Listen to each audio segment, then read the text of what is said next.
Welcome to the Intentional Man Podcast, a podcast that inspires and equips men to lead lives of intentionality and grow to their full potential.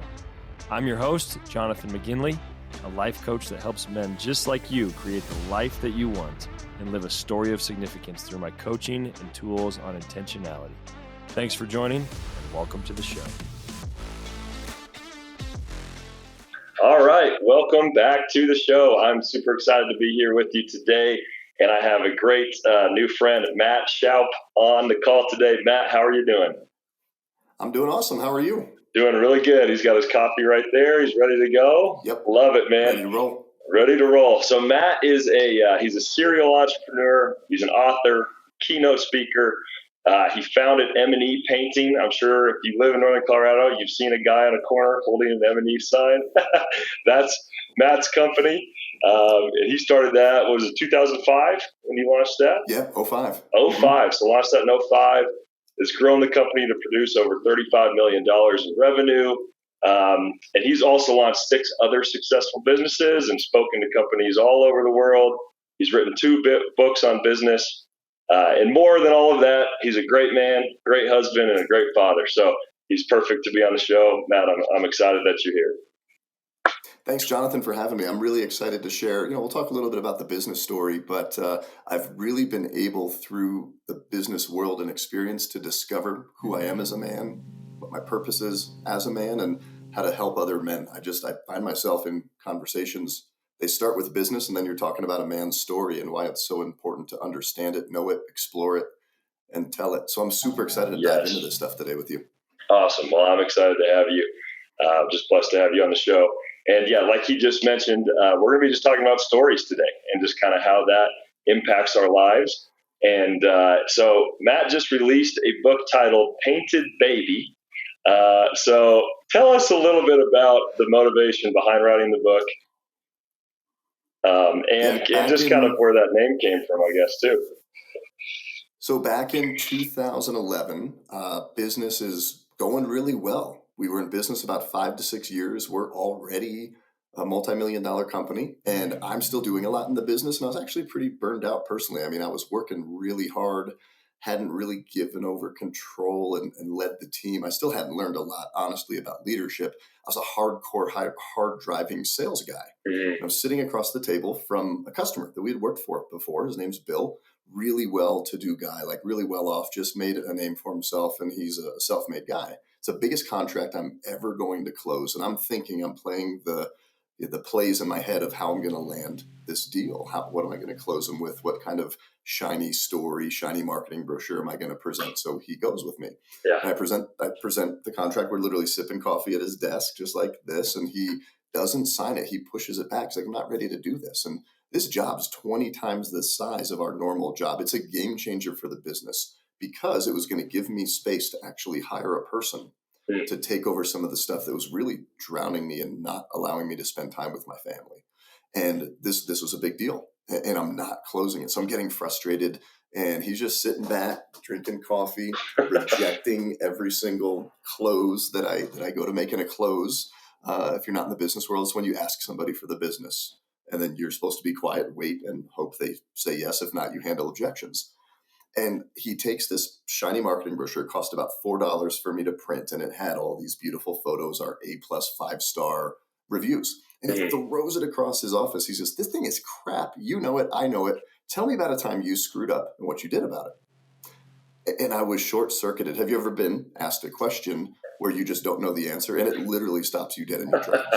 Yeah. Like whatever your gifting is, you think you've got the answer to everything, and I didn't.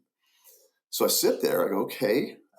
We painted the wrong color on a house once, and he wasn't super interested. I said, we painted the right color on the wrong house once, and he wanted to know about that. We actually did paint the wrong house once in Fort Collins. Yeah. And then he still wasn't signing the contract. I was like, what do you want from me? And he goes, I feel like you've got one more story. And I said, fine. We painted a baby 3 years ago. Paint sprayer blew up on a job site. And the customer was standing there, mom, 9-month-old baby, paint explodes all over the baby. Mm-hmm. That for us is a bad day at the office. I don't know what business everybody's in that's listening, but think about your worst day at the office. That just happened. Yeah. And we had to deal with that. And I can get into this story if we have time, but the point of that story is we had a big moment of, oh man, something's on the line. We say we stand for honesty, integrity, and all of these values that are on the big shiny poster. But now I've got a 9-month-old baby that I don't know if she's okay, what's happening, and I had to act fast. So we come out to this, I come out to this job site, there's paint everywhere, and we make it right. We clean up the mess, we make sure the baby's okay. We followed this accountability and delivery process. And I'm sharing this story to Bill across the table, and he's hooked, he's engaged, he's leaned in, he's like sipping coffee, pouring a refill. And I get done, and I'm thinking internally, I said, I can't believe I just said this and told this story to this guy. Because I'm laying it all out. I said, fine, take it. I was so frustrated. I'm like, here you go. I'm going to tell you everything. And he said, Matt, shakes my hand. You're the kind of guy I want to do business with. Give me that contract, sign it. Boom, let's get it done. 50% deposit check. I'm walking out the door just baffled. Wow. What just happened? Yeah. What a story. Yeah, that's crazy. So what do you think Bill was getting at? Like, why do you think he was pushing on that to hear one of your worst stories? What was it?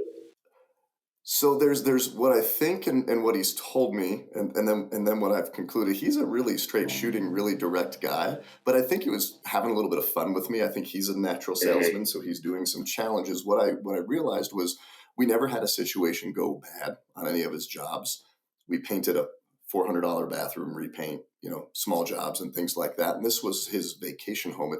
He called his $1 million baby, and he wanted to know, like, if something goes bad, like this guy's never had an opportunity to have things go sideways and then pick it up. And he really wanted to know that. And people want to know that. There's an initial level of trust that, say, you and I have, right? We like each other. We had a pre-call before the podcast, right? Had some coffee. And I know you, I like you and trust you. We don't know each other. You and I don't, to the degree of, like, if something goes bad with the podcast, with the business relationship, right? Whatever it is, like, what do these guys really stand for? Because when it's on the line, that's when you know if you're going to be honest and do the right thing. So I think he wanted to know that. I think he wanted to challenge me a little bit. But what I found that was so important that I'd love to share, especially with the men listening, is there's power in story. Yes. And painting a picture of perfection truly prevents true connection with people. And we're getting it all wrong. We live in a world where everything is airbrushed and A+ this, best foot forward that. You go to social media, right? Perfect life, perfect vacation, perfect breakfast. Look at it. It's beautiful. And that's not true. So we are always posturing to other people in our life to set this example that's not a reality. And true leadership, being a true man, is being vulnerable and saying, I don't have it all together. This morning before this podcast, I did not have things all together. But I'm going to come into this and do what I need to do, right? But like, we're not taught that as men. It's, if you say that, you're weak. If you say that, you're not strong enough, you're not whatever enough. So in business, true trust is built when a leader goes first and says, hey, here's all the great stuff. Here's the A+, but we screwed up. And I want you to know that. But here's what we did about it. We're humans. We're not perfect. And then the other person says, oh, you've screwed up? Oh, well, I'm not perfect either. Okay, we're actually human. Let's have a human conversation. I was trying to have a sales conversation with Bill. So I think he just wanted to see who I was behind the shiny marketing brochure. And I showed it to him. Yeah. Yeah. And I think what you just said is definitely true, especially as men. It's very easy to try to put our best foot forward at all times, to act like we have it all together and to never show any weakness. Like, it feels like showing weakness. Is something that we can't consistently do. So for you, how did you take that story from business then? Obviously, you took it into business, but how did you apply that in your personal life of saying, hey, I really need to be a person who's a little more vulnerable, who actually shares my imperfections? How have you done that from that moment? So I really wasn't doing it then in 2011. I left that sales engagement and I said, I need to go tell the team, I think I'm onto something here. So we tested and experimented and created this process of how and where you interject your brave and vulnerable story, your painted baby story in business, right? But I was just doing it in business. And in 2012, 2013, like, I really got called out by God. I really got called out by other important people in my life that said, like, hey, Matt, you're a great sales guy. You're great at business, but you're awful at leadership. You're awful with people. You're really angry. And I was, just based on the upbringing I had. And through that season, I was just getting these continued call outs of who I was as a man. And I realized that the degree that you are healthy and have your stuff together Mm-hmm. and working on it or not, that's going to flow into your business. Your business will only grow to the degree that you do. It Yeah. will only be as healthy as you are. And I could see these things playing out in business of, not small imperfections, but like big issues I had to deal with.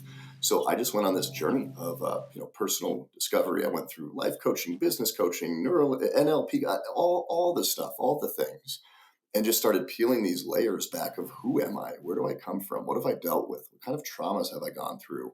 And I realized that I was painting this picture of perfection in my personal life as a dad, as a father, Mm-hmm. just as a man, in my faith, in my walk. And it was everywhere.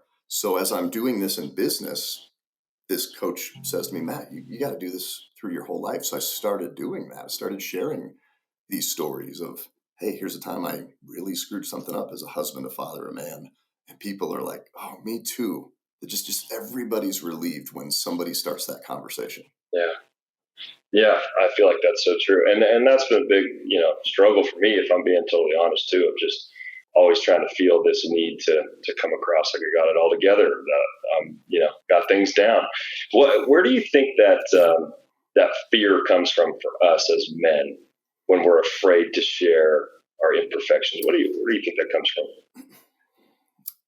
It's a great question, and I look at it from a couple of different perspectives. If you're a man, you and I are in positions of, say, thought leadership, right? Mm-hmm. Your business podcast, I'm on a podcast, need to share some value. So we feel like we need to be so put together. We can't have ums and ahs in our speaking or little graininess in the podcast, right? This, whatever I say, it just needs to be perfect. And we think that's what the audience wants to receive and wants to hear.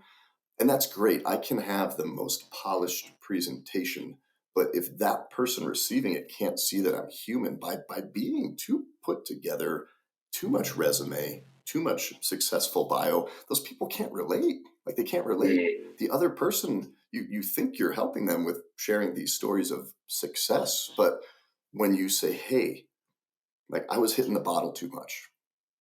There was a time I came back from family summer in Spain, right? And I went to get blood labs because I get blood labs consistently. Health's very important to me. I took Trent Scott's advice and I go see him, great friend of mine. And I Uh-huh. went to get my blood labs and he's like, what have you been doing all summer? I said, living in Spain, eating the Mediterranean diet. He says, what are you drinking? Because your liver stuff is high. I go, a lot of whiskey, you know?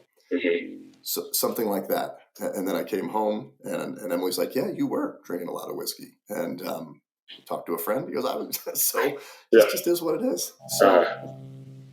it happens. For And you sure. didn't know that about me, right? You think I'm this successful business guy, author, M&E guy, whatever. Mm-hmm. No, in 2016, I was drinking a lot of whiskey. Yeah. Yeah. Yeah, and I think the fear for me, I guess, when I found myself in this state of not being honest, Hmm. not being vulnerable, trying to project perfection, I think for me it's been that I'm afraid I'm going to lose credibility, or that people Hmm. aren't going to listen to Yes. me if I'm not practicing what I preach, which is a huge value of mine to make sure I'm walking in Yep. integrity, practicing what I preach. But sometimes that gets twisted to the point where I feel like I have to come across like I literally don't make mistakes in the areas that I'm teaching or whatever, because then I lose credibility.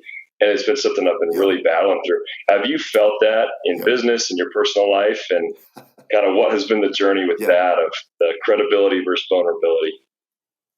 Yeah, it's interesting because you asked me about the fear, and I shared more of the answer of what we think we need to be to people. But the fear, and I think all humans have this. If you look at Maslow's hierarchy of needs, right? You need food, shelter, water, the basic stuff, so you don't die. I think there's two levels there, and then right about that third level is this need for acceptance and community from other people, and you form tribes and communities, whatever you want to call it. So the fear it's a fear of judgment, right? Just a fear of whether it's, I don't think this guy's credible, or I think this person is less of a man, or he's a hypocrite. He doesn't practice what he preached. I didn't come to Jesus for a long time because all of these Christians weren't perfect. So there's just that it's a deep rooted human fear of if I take a risk and say this. I'm not going to be accepted in this community, this tribe, get this acceptance. And then you layer that over with what's your story, right? So for men, explore your story with your father. There is God-given things, God-wired things in a man that you as a father, if you look biblically, who God is to us, that we are to our children as fathers. And a child needs certain things. They need acceptance, teaching, all of these things. Like there's so many men that I meet with, they got stuff going on because they don't know dad's proud of them. He either never said it or didn't say it in a way that they heard it, or said the opposite. So there's also this deep rooted, when somebody looks at my marketing brochure, whatever it is, and they don't like it, many men aren't hearing that critique. They're hearing their father's critique. Wow. Yeah. So you think a lot of that comes from just your upbringing or what you experienced or didn't experience. And, did you notice, I guess, that was there for you in business? Like, did you realize that you were projecting this level of perfection that maybe was a part of your story growing up? Like, does your story affect? Absolutely. Yeah. Yeah. Well, we got to think about this, right? And this isn't like, for anybody who didn't have that great relationship. I was born in 81, right? I'm 42. So you look at what were the traditional, say, parenting roles. As dads weren't in the house, they went out to work traditionally, right? This isn't everything, but they went out and worked, and there wasn't all this personal development and being better. Like guys went to work, came home, expected dinner, didn't engage sometimes with their kids as much. And this whole talk about your feelings. You don't talk about feelings. I'm from New Jersey. You say the wrong thing at school. I got smacked in the face by the same girl on the playground every day. So yeah, growing up, I was bullied and abused at school. So I'm always looking over my shoulder. And my dad's working hard to support the family. Like he's out just working his butt off, So I had experiences for me personally where, not only was I not accepted at school, I was a goofy looking, bucktooth, easy target, really scared of the world. But when I found business and knocked on a door at 10 years old, I made $2,000 in the summer mowing lawns. You can beat me up on the playground. You can beat me up however else you want. I'm going to crush you at business. And then that became an identity. So to circle back around, yes, that was a part of my upbringing. And I can sit here and share that and be okay with that. And I wouldn't trade that for anything, because that's what shaped me. That's what defined me. And that's what made me who I am. But if you don't realize what made you who you are in a good way, you're also not seeing what made you to the person that sabotages you. Because all these programmings, they either elevate you and serve you, or they sabotage you and short circuit you. So getting clear on that's huge. And explore your father's story. Yeah, for sure. Yeah, and you just said that business became kind of your identity. It was the one thing that you were good at. So I'm curious then, as you got older and then you're hit with this moment where business is your baby, it's your identity, and he's going, tell me how you failed in it. How did you get past that ultimately? Because especially, like, I think we all have this mechanism as men where we find our identity in something that we're good at. And so that's probably even harder to share the honesty, the failures, and things like that. Did you find that was really difficult because it was attached to your identity to actually share some of your failures? Initially, I was, just because when I started my business, I got fired from a bank job that I hated back in 2005. Very cruelly, the guy said, "Put all your crap in a box, get out." Cinched up his tie. "You should go be a dirty painter." And I said, "Okay, I'll go make $1 million. Screw you." Threw him the finger, and then I went out and I had faith in my capabilities to market and sell. It was really funny. Early days of business, I was happy per se, or thought I was happy based on how much I was selling and how much I was performing. And we're in a seasonal business. So guess what? I get seasonal depression because all the money comes in 9 months out of the year, and then we don't have it. We watch cash being burned in the wintertime. So I have these winter painting blues. And I literally just broke that program. It's snowing today. Snow to me is scarcity.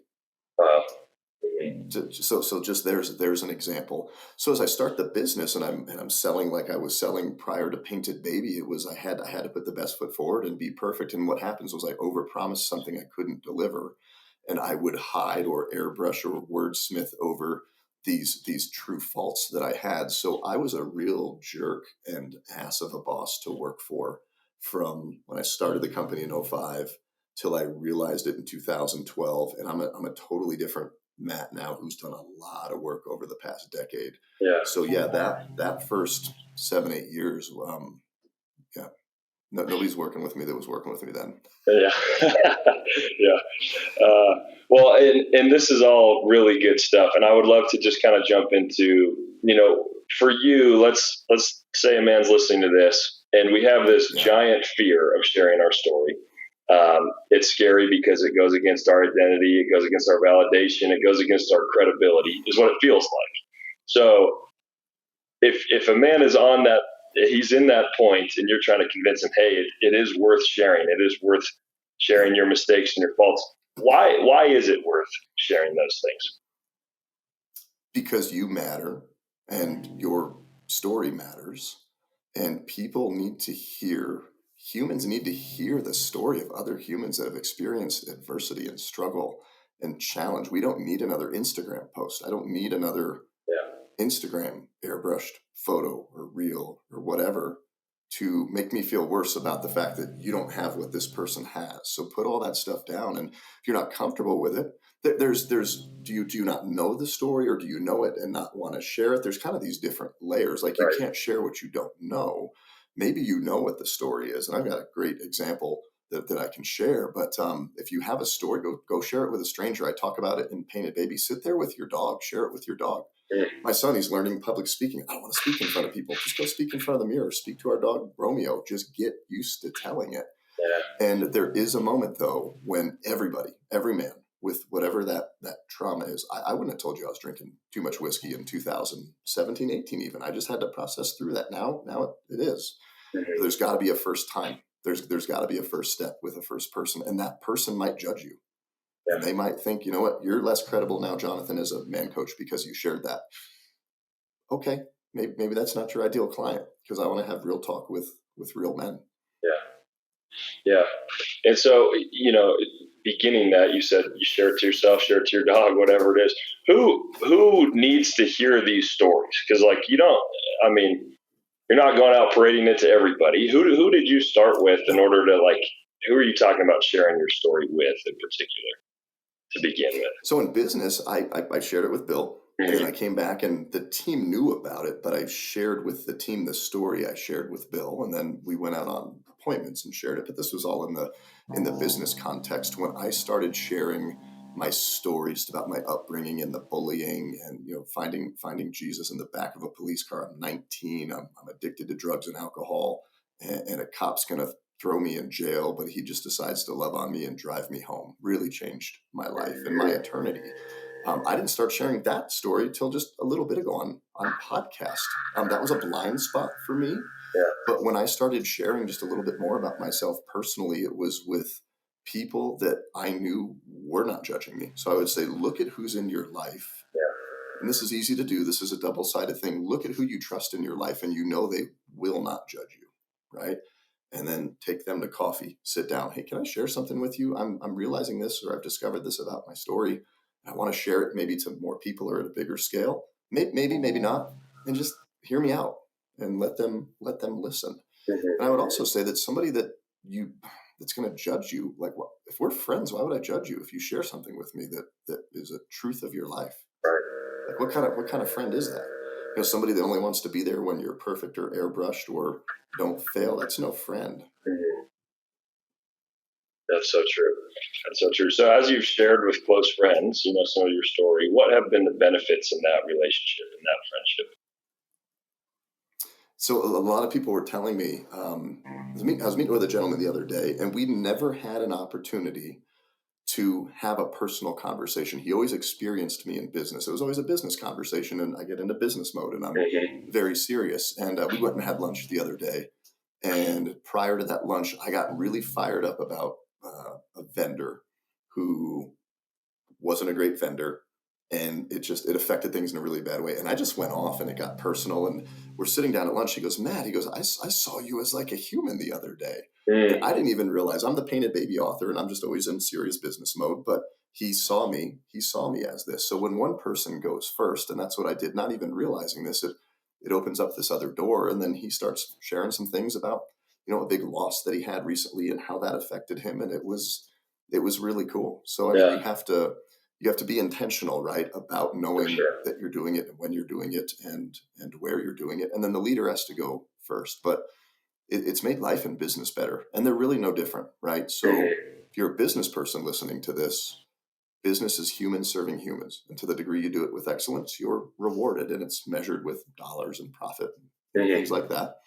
But we're just humans in the world giving things and serving people with things they need that'll make their life better. And when you do business, you just strap money to it. It's no different than friendship, marriage, Yeah. whatever, just people coming together. Yeah. Yeah. So it sounds like you found that even though our fear is that you will lose credibility as you share your story, it sounds more that you've actually gained more credibility because you're Yeah. more relatable, because you're honest, because you're human. Is that what you found as you shared your story, that Yeah. actually the opposite happens of what you're afraid of? Absolutely, it does. And I mean, I use the example of, you ever been at church or listened to a sermon? I mean, there's been some pastors that go, "Ooh, that pastor, they're sure well spoken, sure brushed up, and Hmm. they're taking the word and they're translating it to a message, but they're not sharing anything about them." And I remember there's one in particular, and then we went to a sermon where, like, he just broke down and cried and shared this really personal experience, and we were like, okay, now I believe what that guy's saying. Wow. Yeah. There's a truth that people they'll shake their head and say yes and agree and do business with you, but until they see you in a moment of reality, of Yeah. struggle, of something where you have an ability to compromise and Hmm. not stand what you say you stand for when it's all pretty, and you could go the other way, and you see Hmm. that, that's where you see the real person. So yeah, what you're so scared of, this lack of credibility, Yeah. that you're going to be de-elevated from whatever platform you're on. And we're all trying to impress people too, right? We just have Hmm. this natural, we live in a society where we feel like we have to impress people a lot, and we care Yeah. too much what other people think. Feedback's loud. Another thing I wrote about in the book, feedback matters, but not all of it. We listen to the wrong feedback many Hmm. times from people that don't Yeah. that don't matter. They have no relevance to our life. Yeah, that's so true. That's so true. Well, everything you're saying, I'm thinking through my life, and it's actually how I got into this business of wanting to help men and being a life coach, and Yeah, it actually happened when I was going through a super tough time. I was going through a divorce. Actually, it yeah, was extremely difficult, and in that time, I just started meeting with men because I just knew I needed good men around me to just help me through the season. And as I was sharing, for the first time, being open and saying, "Hey, I'm going through this," and sharing my vulnerabilities, these guys started sharing theirs, and then we mm-hmm, really became mm-hmm, brothers, and we were helping each other through things, and that's when I really had yeah, this passion to help people, to help men, because like in my biggest moment of weakness and my moment where I thought I was the least credible as a leader, as yeah, a man, as we're sharing stories, I'm seeing all of a sudden I'm helping these other guys through difficult times in my lowest season.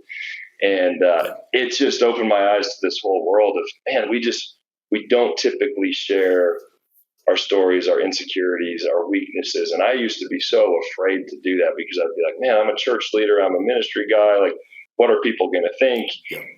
I'm going to lose credibility. No one's going to want to follow me. But actually, what I found was, as I was sharing my imperfections, as I was going through this, my credibility was going up, and people actually wanted to listen to me more. Uh, Well, yeah. yeah, yeah. And here's the thing too. So when I wrote Painted Baby, you ever read a book and it's really inspirational? So Mhm. start with why. People don't buy what you do, they buy why you do it. Yeah. Great. That touched me right here. How do you find your why? How do you quantify that into a structure or a system, right? So it's frustrating for me when things are really shiny and sound good. This all sounds good, right? Mhm. Like what we're talking Right. about. So here's how I measure this. Here's an example. I work security at a church. It's a big church. Pastor speaks, and then I'm usually covering the pastor. So I follow the pastor out to the welcome center. Pastor stands at a table, and there's a line that Mhm. comes up, and I always notice the line and how many people line up. And because I'm standing in proximity, I do hear what's said, right? Um, and I watch the messages where that pastor goes deep and that pastor talks about something personal where they get emotional, right? They bring a moment of vulnerability, and I Mhm. watch that line and it's 10 times longer. Wow. And I listen to those conversations, and they're deep conversations, and these other people are crying. And then I hear some pastor sermons, right? And they're not all that way, where they don't have that and the lines are shorter. Doesn't mean it's not impactful. Yeah. That doesn't mean you weren't credible or anything, but I see the line and they're 10 times bigger. Yeah, wow. And that is so true. I think that, the sermons, the messages, the speeches that have impacted me the most that you remember are usually the ones where you can really relate to the story, the challenge that people are going through. So just that makes a lot of sense from, speaking perspective, but and just in life of relating to people and connecting with people on a deep level usually comes from being honest and vulnerable. I really wanted to, because I think we've done a really good job kind of painting this picture of why it's important to share your story. So you mentioned earlier just kind of the work you did to discover it and then kind of to share it. Can you kind of take, for a young man listening to this who goes, man, I really need to kind of discover this story. Maybe I'm bottling things up. Maybe I am projecting, perfection. Where would you recommend to start to kind of really start discovering that process? Gosh, I love that. And I've spent a lot of money and a lot of time on life plans and really deep dive coaching and masterminds and all of these things. So if I could boil 20 years of that, but really the last 10 in a huge investment down to get out a piece of paper and a pencil. If you're listening to this right now, pause the podcast, go get it. Okay. When you're done and you're back, turn it back on. Is make a list of your most memorable moments that you've had in life, those moments that you really remember that were impactful. Write down just what happened. Okay. These are moments that you experience at a really high intensity level. So I remember on Christmas morning, I was so excited to get a Knight Rider car, let's say, right back in the 80s. And I came down and it was a sweater. And what I realized with that was, I didn't get what I want. People don't hear me. People don't care. People don't listen, right? Or my family didn't have the money to buy it. Let's say that's the example, right? And you were so sad. You were so let down. So you have this experience. What was the experience? What was the emotion that you experienced? And what conclusion did you draw from that? Those things turn into patterns. So as you can go through your life, so let me use an example. I'm 8 years old in New Jersey, and I was a mouthy kid. I was getting bullied a lot, and I was mouthy. So I mouthed off to a neighbor kid in an alley behind a magazine shop. He's 16, I'm 8. He grabs me, slams me up against the wall, pulls out a knife, sticks it to my gut. He doesn't stab me, but he puts it there. And he says, if you ever effing talk to me like that again, I'll cut you open and spill your guts all over the sidewalk, right? So I'm experiencing a high level of fear. So it was from that, watch what you say, don't speak up. And for a while, I wouldn't speak up about anything because I'm scared that that's going to happen. Yeah. I then came home and told my parents, and then I saw how my parents reacted and responded to that kid's father. And then that also created an example of how do parents stand up for a kid. So if this is making sense, so just think back to your story. And I've got tons of examples. You're running programs and patterns, and you have belief systems because of that. And go back and revisit those things at different times. Now, here's what you're doing. You're looking at it through your lens. Maybe you didn't get the sports car or whatever you wanted on Christmas. Go look at it through the other people's lens and what they were experiencing. And then you can reframe a lot of those things, because a lot of these experiences that maybe for a long time have disempowered you or sabotaged you or created vices, addictions, or whatever in your life, when you can reframe and get the whole story. Your story is only part of the story. But just start by doing that. What were the moments that defined you, and how are you defined? And then break them into two categories. What's empowering, uplifting, encouraging, and it makes me better. And it gives me a set of values of who I am, positive values. And then what are some of the ones that short circuit me, or why do I freak out every time it snows? It took me a while to figure that out, right? Like snow equals scarcity. I can say that now, but it took me a minute to figure that out. Like I had to go through coaching for that. Does this make sense? Yeah. I know that I'm that's really bouncing around. That's really good, really practical. I think that's something that we should all do. I think it's worth the time. And this is the Intentional Man podcast, guys. This is what we do. Sometimes it's hard work, but it's worth it. And especially, I'm just thinking through some of those defining moments in my life and being like, man, have I really wrestled with it? Have I thought about it, you know. So I think that's a great thing. So once you have that list and you kind of are seeing the good, you're seeing the bad, what would be the next step after that then? Are you sharing that with somebody then? You picking a trusted friend, or where do you go from there? Yeah. Because what'll happen is so you write it down, you separate, empowering versus disempowering. There's another exercise I would say is sometimes it's something somebody said to you. So think about a suitcase. You're going on vacation, you're going to Mexico. Who packs your suitcase? Imagine if you go to Mexico and somebody that hates you packed your suitcase. They're gonna they're gonna you're gonna forget your passport. They're gonna pack winter clothes. You're not gonna enjoy Mexico. And things are placed in your life from other people, and you place things in your life from you. So there's baggage and luggage, right? Baggage is considered that negative emotional stuff that you carry. Yeah. But some people get it all mixed up and they think it's theirs. Other people can put that there, right? So this kid that puts the knife in my stomach. So first think of, is it baggage or luggage? Who put this here? Because nobody should have control or power over your life and place something into your life that isn't helping you be better. And I'll go back to that example of I was so scared to say anything, right? I pop off saying something, knife in the stomach. So I'm not going to say anything. I'm going to be quiet. I'm going to keep getting bullied by these kids on the playground and shaken down. I mean, it was crazy. Always looking over my shoulder. Now, today, we run a jiu-jitsu academy, and we exist to enhance the lives of people in the community, protect and serve people in the community. We stand up to bullies.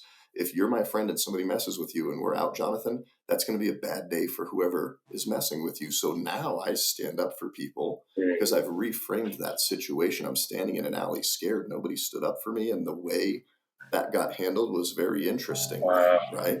But now I go, listen, just because nobody was there for me doesn't mean I can't go be there for other people. So I was able to look at that from a different angle and make a different vow.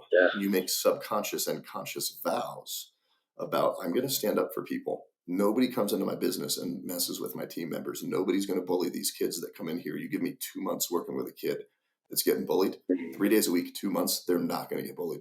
They'll get approached by a bully. They're going to have some really cool tools that I didn't have. But I had to be very intentional about knowing what that is and stating that and declaring that, and then being consistent with being excellent at living it, but then messing it up every day because we're not perfect. Yeah. Well, and that's just so cool. I love how you took, a difficult story, a difficult situation in your life, and you did the work to kind of overcome it, to think, where has this led me? The thoughts, the beliefs, the limiting beliefs, everything from this story. And once you actually dealt with it, worked with it, now you're actually using that story for good and to impact people. And one thing that we've said before is that you're best suited to serve the person that you once were.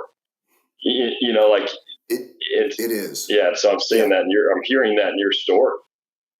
Man, these kids, some of these kids come in, and I'll get very emotional in the jiu-jitsu space when these kids come in here and I hear the stories, because man, it takes me right back to those moments that I remember, and I'm just like, listen, like you kids are not going, you're not going to experience what I did. You're going to experience what I did, but have a set of tools that I never had. I mean, these kids come in here with no hope and they're scared. And it's like, here's how you stand, put your hands up, look somebody in the eyes, create space and boundaries psychologically, verbally, and then physically if you need to. There's like 5 things you do. And just that. And we rep that and we drill that every day. And then they come back and tell me. And it's like the coolest thing. But it's like going back. One thing we need to do as men, I'll say, go back to little Matt and give him what he needed that wasn't there when he needed it, that I can do at 42 to 8-year-old Matt. If that makes sense. So I'd encourage you to go back to your younger self. Chris Bruno talks a lot about this with Man Maker. Chris is a great friend. Go spend money on counseling and coaching. Like I've spent a lot of time with Chris in lots of different scenarios, and that guy's amazing, right? Shout out. He's great. And understand you're not going to peel all the layers back at once. If you would have opened me up, like cut my whole onion down the middle to the core in 2012, that would have been interesting. I wasn't ready for that. So it's not all going to happen at once, and it doesn't need to. And sometimes it shouldn't. So if you are frustrated by the process that it's not happening fast enough, I had to let go of just little things. Like when I was addicted to drugs, and I gave my life to God, never touched a drug again. I was also addicted to alcohol. I still drank. Yeah. Chasing women. I still chase some women. And these things, God was able to work through those with me over time. So just keep that in mind, and don't be so hard on yourself when you start working on yourself. Yeah. You're going to be your own critic, your own toughest critic. For sure. Yeah, I'm glad you mentioned that, because that was kind of what I was going to ask you next. Is just, if you peel back and you look back at your life, what if you're not proud of your story?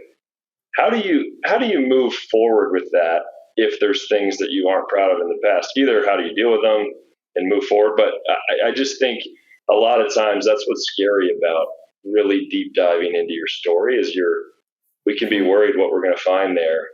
And so how do you you just turned your story into something amazing, something positive. How do we do that no matter what we find in the past?